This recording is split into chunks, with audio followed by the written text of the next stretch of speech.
Muito bem, vamos começar então a nossa aula sobre verbos. Aqui você vai direto ao ponto e já começa a estudar sem lenga-lenga. Vamos lá então. Vamos fazer a nossa aula sobre verbos, que é um assunto que envolve tantos outros assuntos.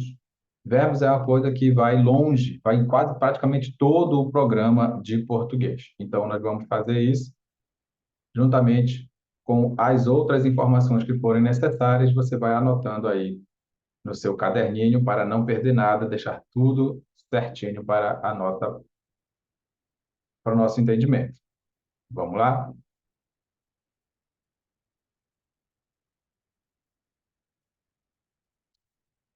Vamos lá, sem perder tempo. Estamos no Centro de Estudos Integrados, aqui em Tucuruí, na cidade do Pará, no estado do Pará. Então, você se estiver aqui em Tucuruí, na região do Breu, qualquer parte aí do lago da rede da hidrelétrica de Tucuruí, você pode participar com a gente.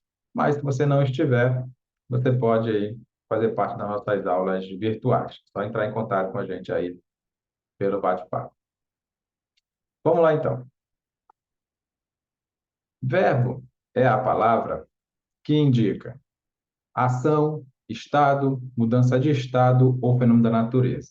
Esse é um conceito bem amplo de verbo, mas vamos começar tentando entender realmente o que é um verbo. O verbo é a palavra que pode ser conjugada. É isso que é verbo. Verbo é a palavra que pode ser conjugada. Nada mais que isso. Mas, professor, ainda assim está difícil. Como assim? O que é uma palavra que pode ser conjugada? Não entendo. Conjugar um verbo é fazer a combinação dele com qualquer uma das seguintes palavras: eu, tu, ele, nós, vós ou eles. Combinado? É isso que é conjugar. Quando a gente fala conjugar um verbo, é fazer com que esse verbo combine com eu, tu, ele, nós, vós, eles. Tranquilinho? Vamos lá, então. Será que a palavra choro é um verbo? Será que a palavra choro é um verbo? Não sei, professor. Fico com uma dúvida para saber se choro é verbo. Então tá. Choro é um verbo porque combina com a palavra eu. Eu choro. Então, o choro é uma forma verbal do verbo chorar. Olha só. Choro é verbo? Sim. Por quê? Porque combina com a palavra eu. Eu choro. Então, a gente fala que choro é uma forma verbal do verbo chorar. Simples assim. Mas será que chove é verbo? Será que chove é verbo? Sim, chove é verbo, porque combina com a palavra ele. Mas, professor, não existe isso. Olha, nossa língua portuguesa é a língua mais rica do mundo. Nós temos a linguagem real, que é a linguagem denotativa, e também temos a linguagem figurada, que é a linguagem conotativa. Então, eu posso muito bem dizer ele chove. Esse verbo chover combina exatamente com a palavra ele, por isso que chove é uma forma verbal do verbo chover. Lamberam. Lamberam é verbo. Por que que lamberam é verbo? Porque combina com a palavra eles. Eles lamberam. Então, lamberam é uma forma verbal do verbo lamber. Muito fácil, então, esse é o primeiro entendimento, o entendimento inicial que você precisa ter para saber que uma palavra é verbo. Combinado? Muito fácil, muito tranquilo. Agora sim, o nosso conceito amplo de verbo. Verbo é a palavra que indica ação, estado, mudança de estado ou fenômeno da natureza. Olha só, são quatro coisas que ela pode indicar. A palavra verbo pode indicar ação, estado, mudança de estado ou fenômeno da natureza. Vamos por partes? Quando eu digo amanheceu chovendo, nós temos aqui duas coisas que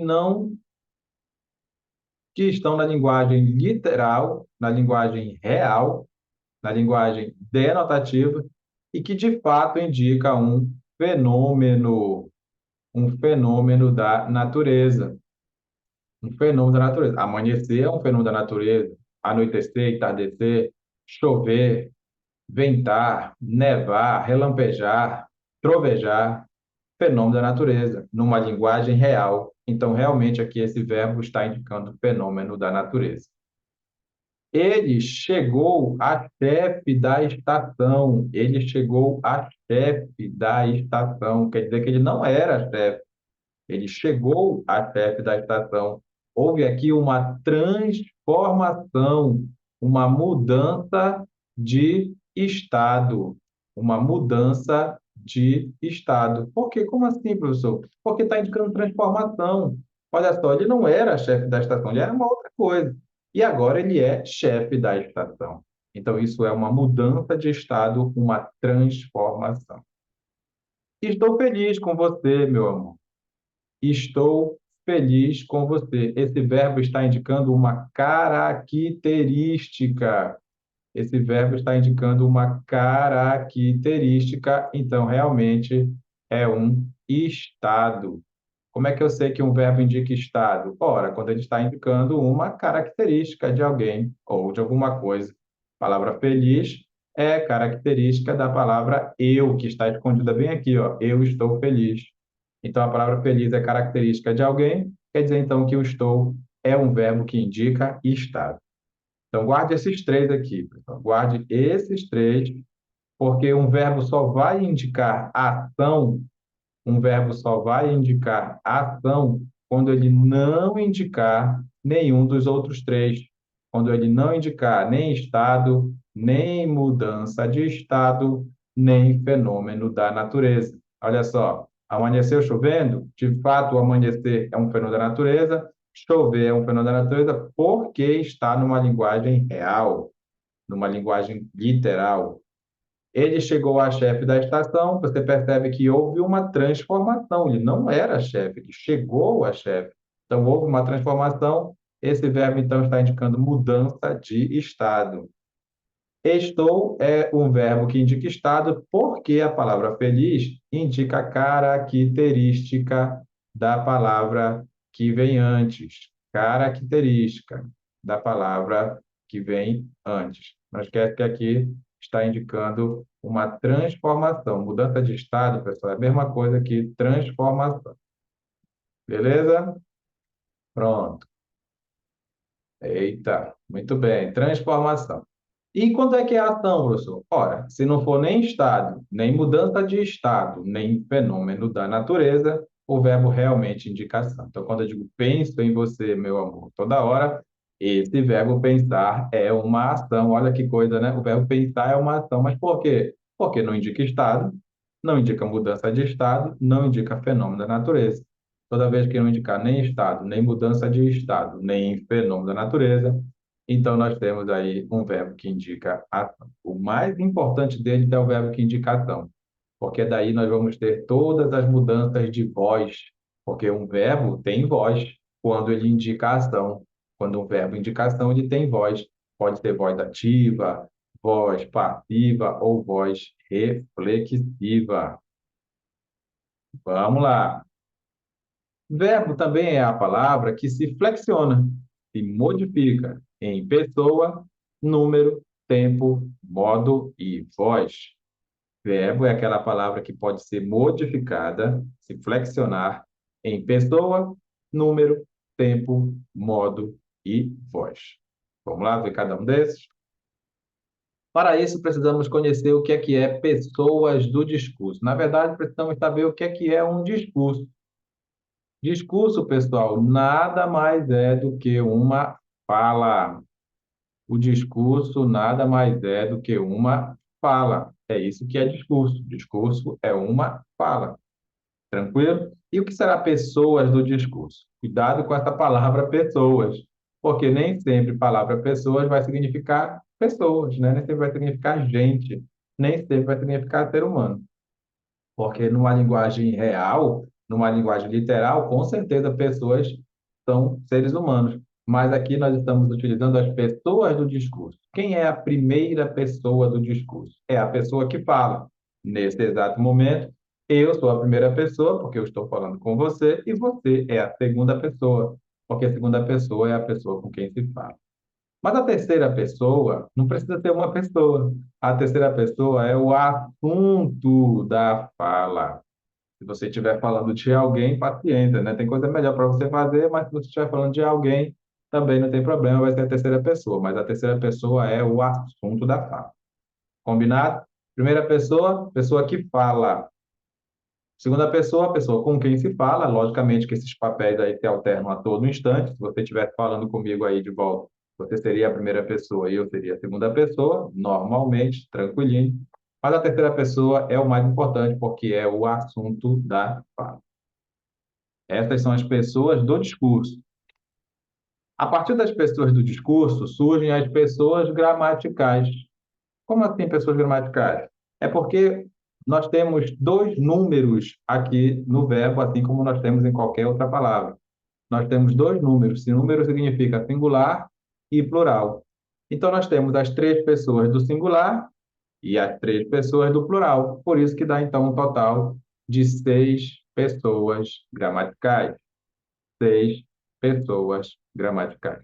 Beleza? Mas essas são as mesmas pessoas do discurso. A primeira pessoa, a pessoa que fala. A segunda pessoa, a pessoa com quem se fala. E a terceira pessoa é o assunto da fala. Mas quando se trata de número, né, singular e plural, então tem as três pessoas do singular e as três pessoas do plural. Beleza?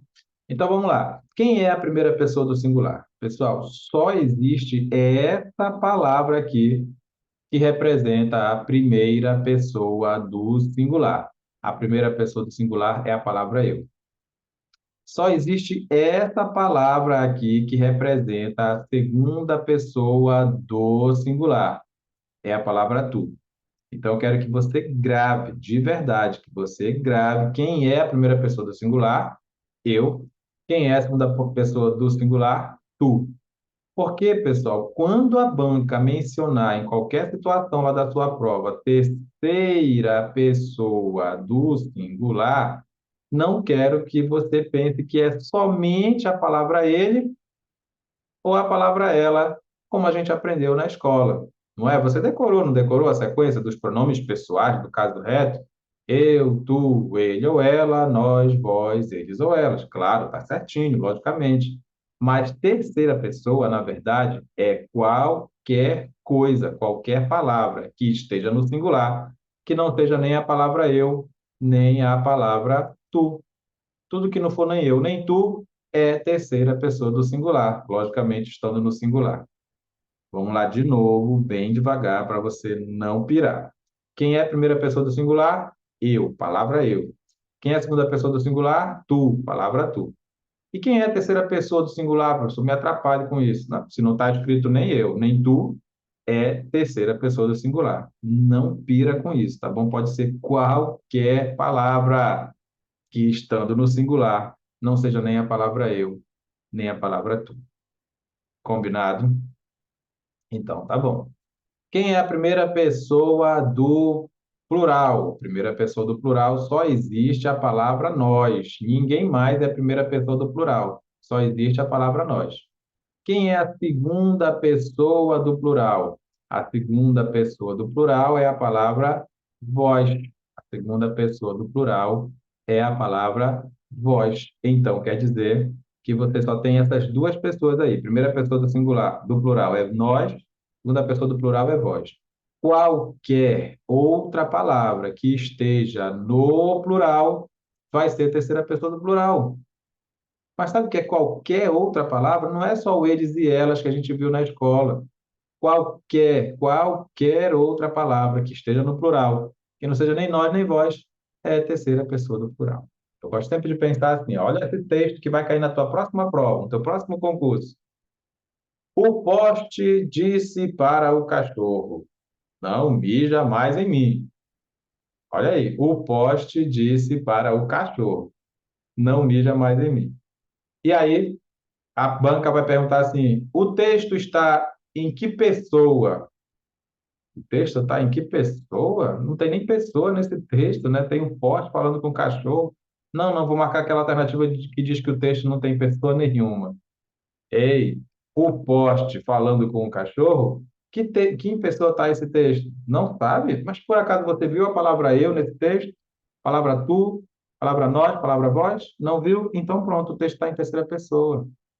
Terceira pessoa é qualquer coisa que não seja a palavra eu, nem a palavra tu, nem a palavra nós, nem a palavra vós. Tá bem claro isso? Vamos para frente, então. O verbo, ele também se flexiona em tempo. Nós temos três tempos. Nós temos o passado, o presente e o futuro. E o verbo também tem mudança de modo, a maneira de dizer o verbo, a forma como você diz o verbo, que são três também: o modo indicativo, o modo subjuntivo e o modo imperativo. Muito bem. O que é o modo indicativo? O modo indicativo é o que eu gosto de chamar de certeza certa. É isso que é o modo indicativo, é o modo da certeza certa. Beleza? O modo subjuntivo é o modo da dúvida ou do desejo, que as bancas adoram chamar de hipótese, possibilidade. E o modo imperativo nada mais é do que o modo da ordem ou do pedido. Então vamos lá, pessoal. Nós só temos três tempos verbais, logicamente, igual na nossa vida, não é? O passado, o presente e o futuro. E também temos três formas de dizer o verbo. Nós podemos usar o verbo de uma forma indicativa, quando é certeza certa, de uma forma subjuntiva, quando é uma dúvida, um desejo, uma possibilidade, uma hipótese, e de forma imperativa, quando for uma ordem ou um pedido. Tranquilinho? Vamos lá. Só que no modo indicativo, aqueles três tempos, olha o que acontece. No modo indicativo, aqueles três tempos lá, eles vão se transformar em seis. Por que acontece isso, né? Por isso que as pessoas piram no dia de prova, porque não tem só passado, presente e futuro. Como é que tem três? Como é que tem seis tempos no modo indicativo? Não entendo isso. Tem seis tempos no modo indicativo, ó, três passados, um presente e dois futuros. Seis tempos ao todo.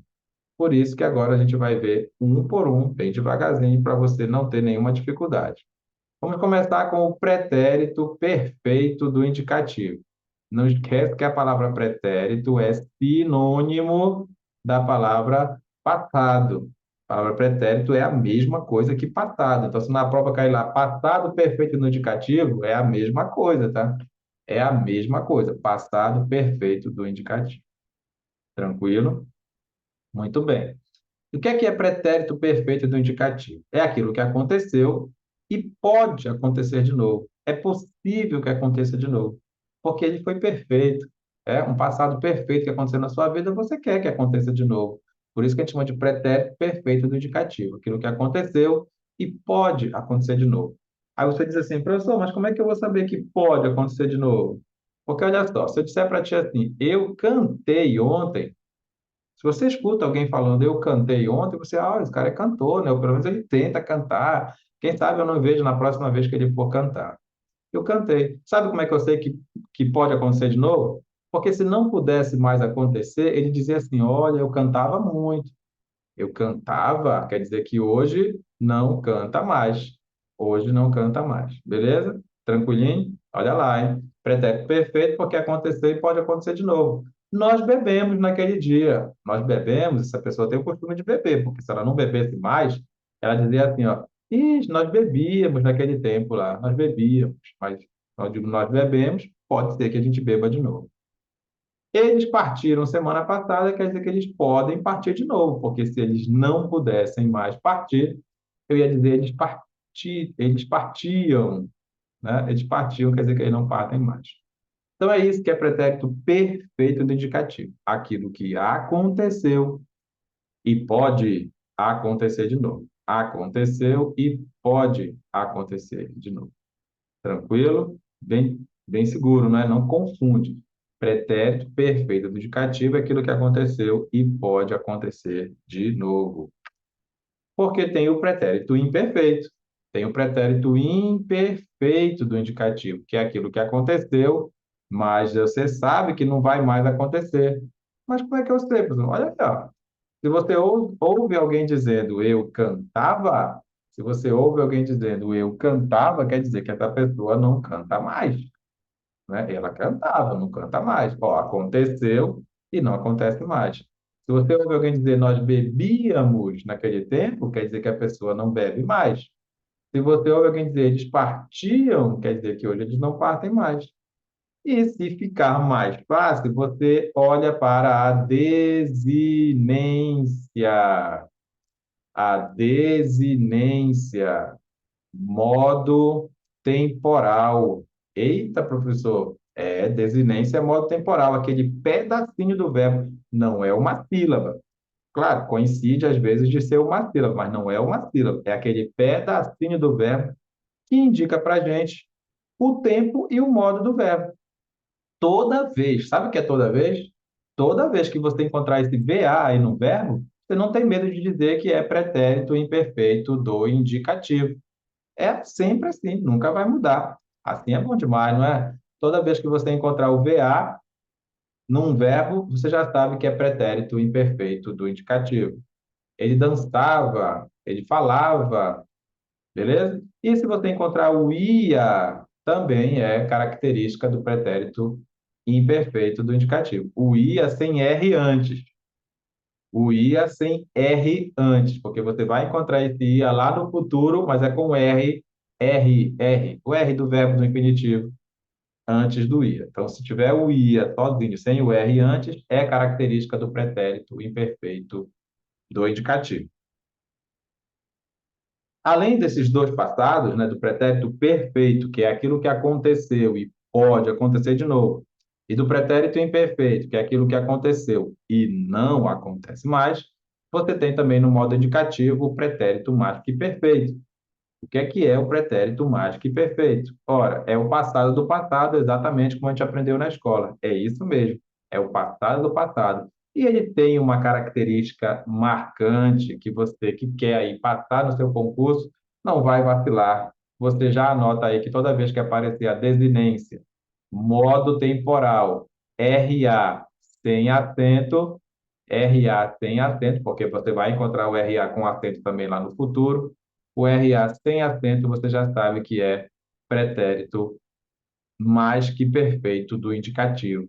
Esse RA sem acento é a desinência modo temporal, que indica que o verbo está no pretérito mais que perfeito do indicativo.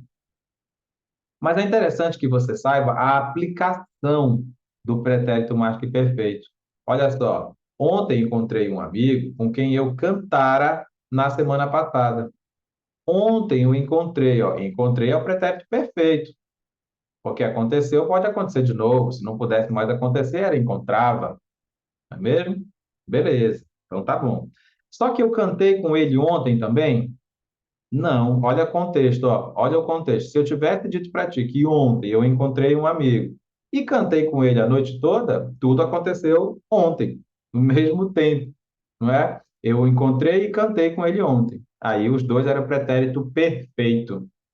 Mas acontece que você encontrou o amigo ontem e tinha cantado com ele antes de ontem, na semana passada.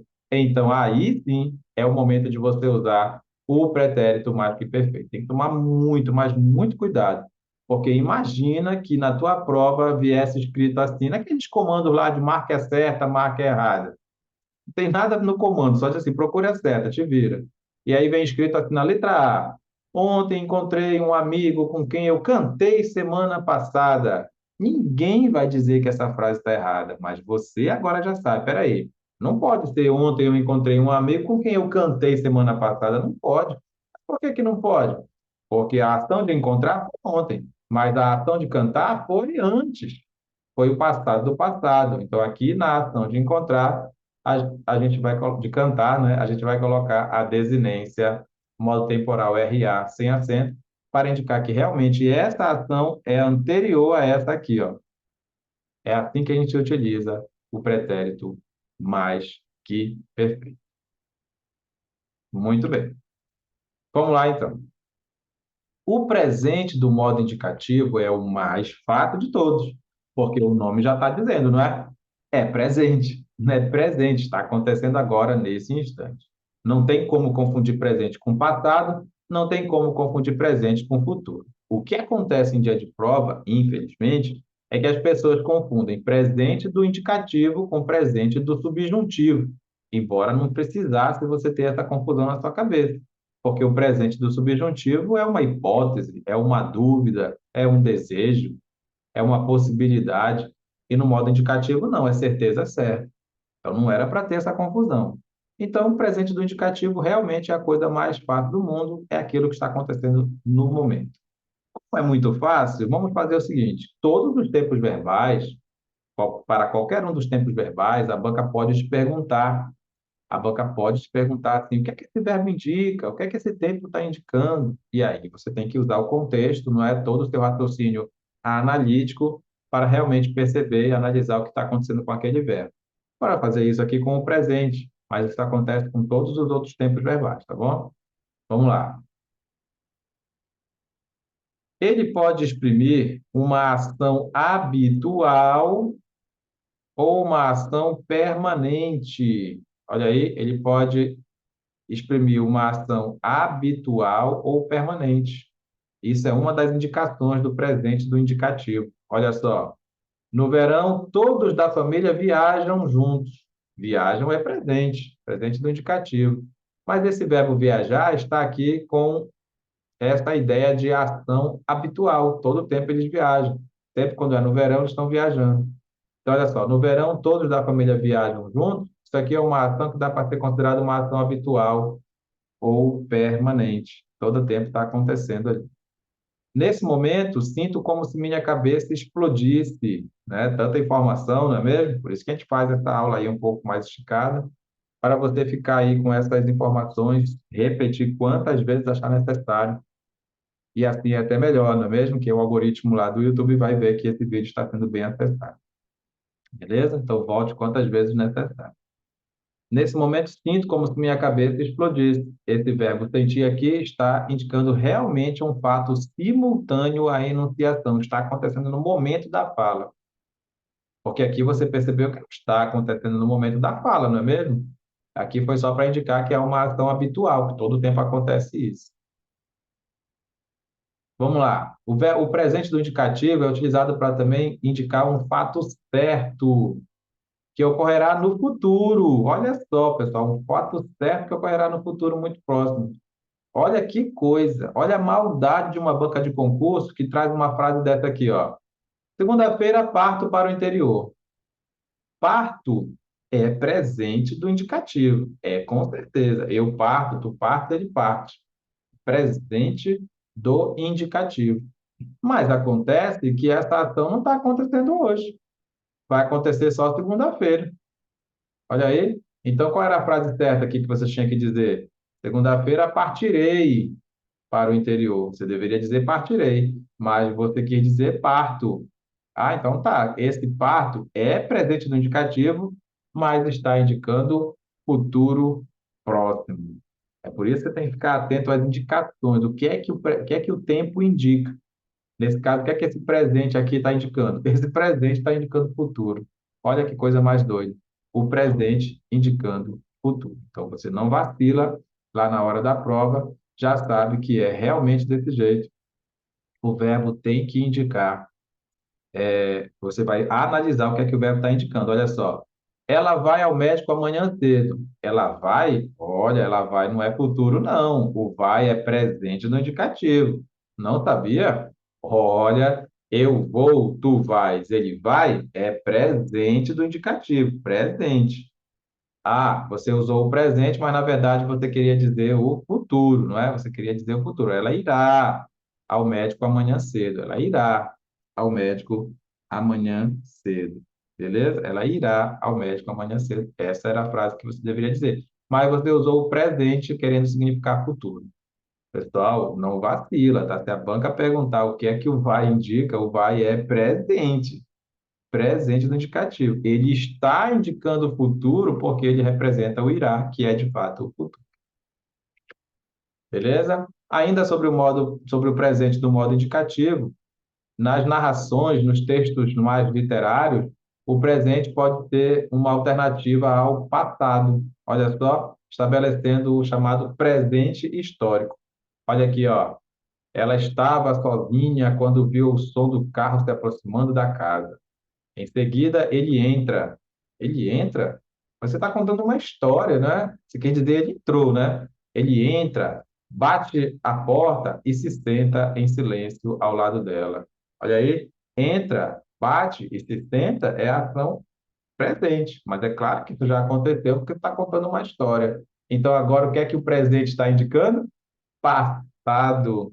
É o famoso presente histórico, o presente indicando o passado.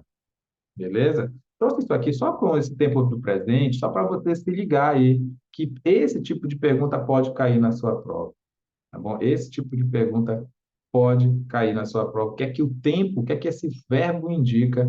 E aí agora você já sabe que isso pode acontecer com qualquer tempo, tá? Eu só trouxe aqui o exemplo do presente para você saber que existe e ficar ligado. Ainda o presente do indicativo pode ser empregado para exprimir verdades universais. Verdades universais, olha só. Ao contrário dos deuses, os homens são mortais. Ó, eu sou, tu és, ele é claro que isso aqui é presente do indicativo. Se a banca perguntar o que é que está indicando, lógico que é um presente do indicativo, mas ele está indicando o quê? Uma verdade suprema, uma verdade universal. Os homens são mortais. Bacana? Não tenha mais medo se aparecer esse tipo de expressão lá na tua alternativa, se perguntar o que é que o verbo está indicando, o que é que aquele tempo verbal está indicando. Maravilha? Muito fácil, muito tranquilo. É isso que é quando a banca pede a utilidade, né? O que é que o verbo está fazendo ali, o que é que o tempo verbal está indicando. E agora você já teve uma ideia, mais ou menos, de como é que funciona. Beleza? Vamos agora para o futuro do presente do modo indicativo. Futuro do presente do modo indicativo. Ora, pessoal, futuro do presente é porque é uma ação que com certeza vai acontecer. É por isso que se chama futuro do presente, porque é uma ação que com certeza vai acontecer. Nós passaremos no concurso. Nós passaremos no concurso. Certeza certa que isso vai acontecer. Então, é futuro do presente do indicativo. Essa frase em particular, eu trouxe essa frase para falar para você o que é uma frase volitiva. Olha só, frase volitiva. Você já ouviu falar em frase volitiva? Pois é, frase volitiva é o que eu gosto de chamar de personificação da vontade. É uma concretização do desejo. Como assim, professor? Olha só, você está tão confiante, você está estudando mesmo, valendo, se preparando do jeito adequado para o concurso. Inclusive, é por isso que você está aqui vendo essa aula, né, e vai repetir quantas vezes forem necessárias, vai encaminhar, vai compartilhar, vai curtir os vídeos, vai se inscrever no canal, não é mesmo? Por esse motivo que você está tão empolgado e porque você tem certeza que você vai passar no concurso. Nós passaremos no concurso. Você percebe que o verbo, por estar no futuro do presente, ele traz aí uma convicção. Claro, não é toda vez que o verbo estiver no futuro do presente vai ter essa frase volitiva, mas é quando o contexto, né, te dá essa certeza essa personificação da vontade. Olha, nós passaremos no concurso. Você não falou assim, professor, quando eu passar no concurso, a gente vê. E quando eu passar, quando é que vai acontecer? Vai mesmo acontecer? Nós passaremos no concurso? Certeza certa. Concretização do desejo. Frase volitiva. Agora você já sabe que existe a frase volitiva. Beleza? Já valeu a pena, não é mesmo? E o que é o futuro do pretérito? O futuro do pretérito é aquele futuro que não vai acontecer com certeza. É isso que é futuro do pretérito, é o futuro que não vai acontecer. Mas como assim, professor? Ó, imagina que você, não é, já fez a prova, percebeu lá que você vacilou, deixou o nervosismo tomar conta, não estudou direito, não é? Ficou aí vacilando, em vez de estudar, ficou olhando aí as coisas nas mídias sociais.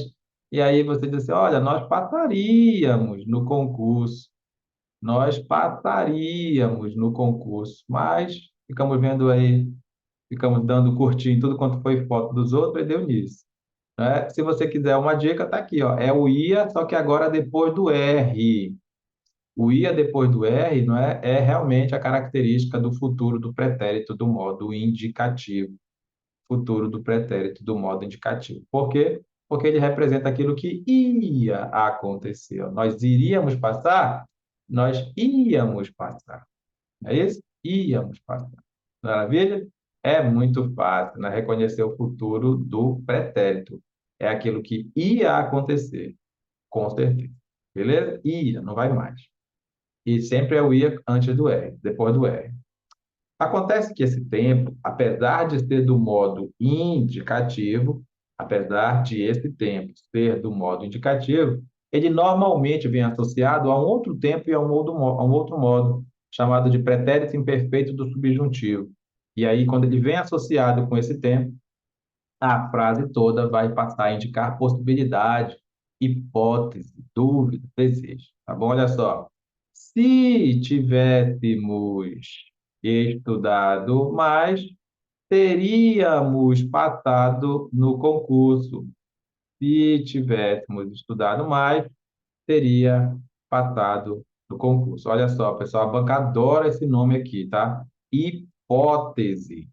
O adora dizer, essa frase está indicando uma hipótese? Sim, está indicando uma hipótese. Por quê? Porque é a associação do futuro do pretérito do modo indicativo, futuro do pretérito do modo indicativo com o pretérito imperfeito do subjuntivo. Mesmo que você ainda não tenha visto na vida o pretérito imperfeito do subjuntivo, você já grava logo aí essa desinência modo temporal aqui, ó, o SSE. Toda vez que aparece o SSE, significa que você está no pretérito imperfeito do subjuntivo. Aquele modo lá que indica dúvida ou desejo. Então, quando o futuro do pretérito do indicativo e estiver associado com esse SSE aqui, que é o pretérito imperfeito do subjuntivo, a frase toda está indicando uma hipótese, uma possibilidade. Beleza? Os bancas gostam dessa perguntinha aí. Agora vamos sim ver o modo subjuntivo. O modo subjuntivo é o modo da dúvida, ou do desejo, da hipótese, da possibilidade. Lá só tem três tempos mesmo: o passado, o presente e o futuro. O passado é chamado de pretérito imperfeito. Aí você fala para mim assim, professor, mas a gente não já viu o pretérito imperfeito? Já, a gente viu o pretérito imperfeito do indicativo. E agora a gente vai ver o pretérito imperfeito do subjuntivo. Aí você diz assim, poxa, é por isso que eu não aprendo o verbo, porque é o mesmo nome, aí eu me confundo. Mas espera aí, como é que você vai confundir o pretérito imperfeito do indicativo, que é aquele que tem como característica marcante a desinência modo temporal vá ou o ia sem o R, né? Sem o R aqui antes, ó, o ia sem o R antes. Essas duas desinências modo temporais são as características do pretérito imperfeito do indicativo. Toda vez que aparecer VA e ia sem o R antes, é pretérito imperfeito do indicativo. Será que você vai confundir com o pretérito imperfeito do subjuntivo? O pretérito imperfeito do subjuntivo sempre vai apresentar a desinência modo temporal SSE. Sempre, pessoal, sempre vai apresentar o SSE. Ah, se nós passássemos no concurso. Olha aí, ó. Ah, se nós passássemos. Pretérito imperfeito do subjuntivo, simplesmente pela presença do SSE. Facinho? Ah, tem um detalhe, pessoal, um detalhe importantíssimo. Lembra que temos o presente do indicativo e também tem o presente do subjuntivo. Não era para se confundir um com o outro de jeito nenhum, porque são duas coisas completamente distintas. Presente do indicativo é certeza certa que está acontecendo. Presente do subjuntivo é só uma vontade, é só um desejo. Então, eu penso que se você fizer uma análise, né, bem minuciosa, você vai confundir presente do indicativo com presente do subjuntivo. Mas você já deve ter ouvido, ou de repente você fala assim, ó, imagina que alguém ligou lá para o seu trabalho, ligou para a sua mesa, e aí você atende, mas não era para você, era para o seu colega de trabalho ali da outra mesa. Aí você fala assim, não, mas ele está ali do outro lado, você quer que eu transfiro a ligação? Você quer que eu transfiro a ligação? Mas espera aí, transfiro é uma ação que está acontecendo no presente do indicativo, certeza certa, eu transfiro. Quando eu pergunto para você se você quer que eu transfira, você pode dizer que sim ou que não, é uma possibilidade. Ah, possibilidade é modo subjuntivo. Então faz o seguinte, para você não ter nenhum tipo de problema, Se por acaso você tem essa confusão aí mental entre o presente do indicativo e o presente do subjuntivo, o presente do indicativo é aquele que dá para combinar com o quero que. Quando você tomava a benção lá de sua avó e seu avô, e eles respondiam, Deus te abençoe, repara se não tem essa expressão aqui antes, ó. Eu quero que Deus te abençoe. Eu quero que Deus te abençoe. Então, quer dizer que o abençoe está no presente, sim, mas não é presente do indicativo. É presente do subjuntivo. Por que presente do subjuntivo? Simplesmente porque está combinando com o quero que e realmente indica um desejo, uma vontade. Que vocês estejam aprovados no concurso. Olha só, será que esse estejam é presente do indicativo? Não, porque não combina com, porque ele combina com o quero que, então ele é presente do subjuntivo, ó. Quero que vocês sejam aprovados no concurso. Beleza? Combinou com quero que, não é presente do indicativo, é presente do subjuntivo. Não diga assim, a namorada vendo o rapaz se arrumar, não é? E ela não, e ele nada dizendo para ela para onde ele ia e ela falou assim: Ah, já entendi, você vai para a festa, né? E não quer que eu vou. Não quer que eu vou, não, né? Não quer que eu vou? Peraí, você não quer que eu vá, né? Você não quer que eu vá. Combina aí, ó. Quero que você vá. Então, sempre que combinar com quero que, é presente do subjuntivo, não é presente do indicativo. Muito bem. E o que é o futuro do subjuntivo? O futuro do subjuntivo nada mais é do que o futuro incerto. Ah, professor, quando eu passar no concurso, a gente vai fazer uma festa. Eu digo, ah, tá bom então.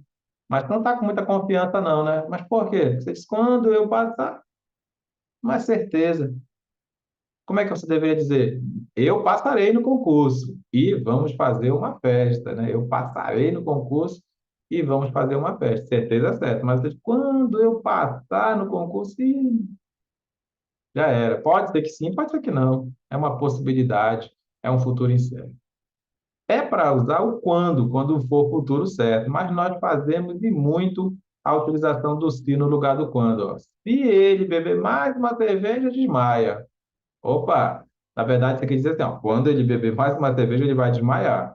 Mas não tem problema não, tá? Não tem mesmo problema. Dificilmente as bancas vão brigar contigo aqui por causa disso. Mas você sabe que esse se é lá do STFE, é da possibilidade, ó. Ah, se eu pudesse, meu dinheiro desce. É lá do se da possibilidade, tá bom? Do futuro, do pretérito imperfeito do subjuntivo. Mas não tem problema não. Se você tem a ideia aqui daquele futuro incerto, já sabe que é futuro do subjuntivo.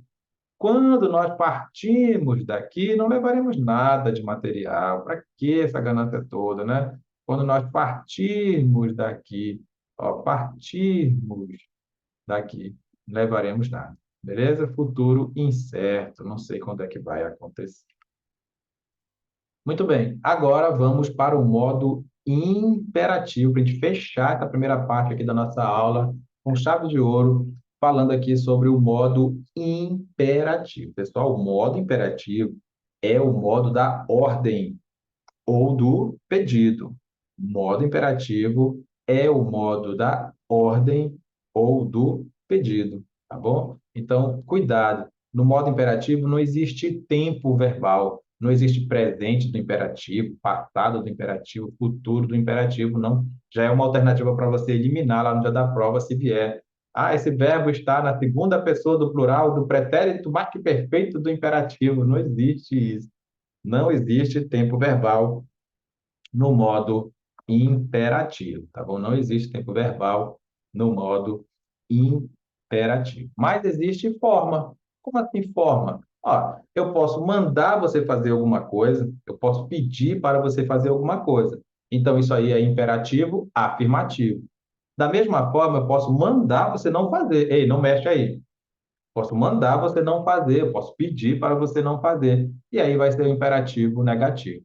Muito fácil, não é? Bem fácil entender a diferença entre imperativo afirmativo e imperativo negativo. Imperativo afirmativo é quando você manda fazer alguma coisa, e imperativo negativo é quando você não manda não fazer. Não é quando você não manda, é quando você manda não fazer alguma coisa. Beleza? Então não se espante, né? Se cair lá Segunda pessoa do plural do imperativo negativo. Beleza, vou lá ver que estou no modo que indica a ordem ou pedido, estou mandando não fazer. Beleza? Mas o problema do modo imperativo, na verdade, é que ele tem umas duas características bem peculiares. A primeira e mais importante é que o sujeito nunca está antes do verbo. Sabe quem é sujeito, né? Sujeito é a resposta da pergunta quem ou da pergunta o quê, feita. Eita, sujeito, ó. É feita antes do verbo. E aí, pessoal, aqui começa o problema. Porque aquele outro lá, até mesmo o subjuntivo, você consegue, né? Procurar o sujeito. Você consegue procurar o sujeito porque o sujeito está na frente do verbo. O problema é que no modo imperativo, o sujeito sempre vem depois. O sujeito sempre vem depois. Então, quando eu digo faça todos os exercícios, estou pedindo para você fazer todos os exercícios. Não é você faça, é faça você. Você tem que conjugar ao contrário, entende? Tem que colocar o sujeito depois do verbo. Quando você descobrir que o sujeito do faz aqui, ó, faz todos os exercícios, faz todos os exercícios, estou mandando, faz todos os exercícios. Quando você descobrir que o sujeito é tu, talvez dê um impacto aí, mas como assim, professor? Tu faz? Não é tu faz, não, professor, é tu fazes. Eu sei que o certo é tu fazes lá no presente do indicativo. Eu estou afirmando que tu fazes todos os exercícios. É uma afirmação, certeza certa. Tu fazes todos os exercícios, certeza certa. Agora, leia a frase aqui, ó. Faz todos os exercícios. Estou mandando você fazer todos os exercícios. Então, agora, o sujeito não está antes do verbo, o sujeito está depois. E como eu estou mandando, o sujeito é tu. Essa é a principal diferença, tá, pessoal? Quando você faz um pedido, o sujeito é você. Quando você faz uma ordem, o sujeito é tu. Mas eu quero sempre destacar isso, que o verbo, o sujeito vem sempre depois do verbo. E a outra característica é que normalmente esse sujeito vem escondido. Normalmente. Quase nunca aparece escrito. Normalmente vem escondido. E aí sim que jorra uma enxurrada de questões aí para fazer você errar. Perguntando só isso, quem é o sujeito do verbo e a pessoa erra feio. Aqui, se perguntar quem é o sujeito desse faz aqui, muita gente vai dizer que é ele. Professor, mas não existe essa frase, ele faz todos os exercícios? Existe. Se eu estiver afirmando para você que ele faz todos os exercícios, quem é o sujeito do faz? É ele. Porque esse faz não está indicando ordem ou pedido. É uma afirmação. Ele faz todos os exercícios. Pronto, normal. Aí você tem um verbo que está indicando certeza certa. O sujeito vem antes dele. Agora, muda o contexto da frase. Faz todos os exercícios. Eu estou mandando. Se eu estou mandando, o sujeito é tu e está escrito depois do verbo. Faz tu todos os exercícios. Beleza? Simples assim. Muito bem. Só para a gente ver aqui, para a gente poder finalizar, eu quero te mostrar alguns imperativos estranhos. Alguns imperativos estranhos, porque quando a gente estava estudando, a gente não via muito, assim, ou pelo menos não entendia muito essas frases. Mas imagina você vendo aí uma peça de teatro sobre o Calvário de Jesus, não é? Ou uma, sei lá, uma representação aí mostrando Jesus lá caminhando o seu caminho pesado até a morte, né? A crucificação, e lá figurando aquela cruz pesada, ele cai pelo meio do caminho, aí vem a mãe dele e chorando, tenta enxugar as lágrimas dele, e ele olha para ela, sério, com aquele olhar dele de sempre, né? E sempre fala assim para ela: mulher, sê forte, meu dia é chegado. Olha só, mulher, sê forte, meu dia é chegado. Sabe o que foi que ele falou para ela? Ele mandou ela ser forte. Ele pediu, não, ele mandou. Ele falou com aquela postura dele, né? Sempre certeza, né? Sempre ereto. Ele falou: ó, ser forte, meu dia é chegado. Se ele tivesse pedindo, ele tinha falado assim: seja forte, mãe, seja forte. Mas não, ele mandou, né? Ser forte. Olha só. Não sei se você sabe que nós temos a palavra si, né? O SE, que tem 10 nomes diferentes. E aqui até parece que é o si, né? Mas não é o si, é o se, com acento circunflexo mesmo, porque é a segunda pessoa do singular do imperativo afirmativo do verbo ser. Olha só, não é de enlouquecer? É por isso que é bom que você veja. E quando for o verbo haver, então? Olha a conjugação do verbo haver. Não é? Você enlouquece, né? Você enlouquece. Por isso que é importante que você veja. Nós vamos ver mais isso aí nas vezes que aparecer em questões de concurso. Mas eu queria chamar a tua atenção aqui para o verbo ser, por exemplo, né? Nesse exemplo que eu te falei aí, né? Ser forte. Eu estou mandando você ser forte. Ser forte. Se eu estivesse pedindo, eu dizer, seja forte. Beleza? É uma grande, né? Uma grande diferença aí. Bacana, pessoal. Então, esse aqui que nós vimos foram os tempos verbais simples. Em uma outra aula aí que a gente se encontrar de novo sobre esse assunto, a gente vai ver os tempos verbais compostos. Existe tempo verbal simples, existe tempo verbal composto. Não te espante. Olha só, se você estiver anotando aí, você fala assim, ó, esse se tu, eu vou falar para ti de novo, ó. Segunda pessoa, porque tu sabe que o tu é segunda pessoa, né? Segunda pessoa do singular, do imperativo afirmativo simples. Imperativo afirmativo simples. Nossa, o que é isso? O que essa palavra simples está fazendo aí? Porque não é um tempo composto. E aí, então, você precisa saber o que é um tempo composto, que é uma conversa aí que fica para uma outra aula. Então, quero te deixar aqui com essa informação. Eu quero que você curta o vídeo, né? Compartilhe com outras pessoas aí que você acha que também quer estudar para o concurso.